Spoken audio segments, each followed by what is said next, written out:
Why don't we kick things off with a little humor? Did you hear about the mathematician who's afraid of negative numbers? He will stop at nothing to avoid them. Moving swiftly along, let's dive into another chuckle-worthy tale. Picture this, a book just fell on my head. I've only got myself to blame. But, of course, life isn't just about laughing at our own misfortunes. Sometimes it's about finding joy in the unexpected. Like the time a friend of mine said, onions are the only food that can make him cry. So I threw a coconut at him. And speaking of food, here's a food for thought. Why don't some fishes know how to share? They just can't keep their clams shut. Now, let's not forget about our animal friends. I once asked a dog to fetch me a stick, but he brought me a log instead.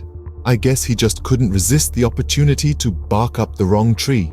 On the topic of misunderstandings, here's another one. Why was the math book sad? Because it had too many problems. But life isn't all about problems, right? Sometimes it's about seizing the day, or in this case, the night.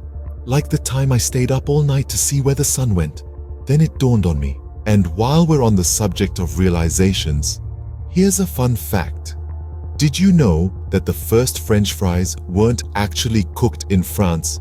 They were cooked in Greece. In the end, life is full of laughs, surprises, and the occasional coconut thrown at you. And as we wrap up our little chat, let's leave you with one more giggle. Why don't scientists trust atoms? Because they make up everything. So, remember, when life gives you lemons, make lemonade. But if life throws a coconut at you, well, you might want to duck. Thanks for tuning in, folks. Until next time, keep smiling and keep laughing. It's the best medicine around.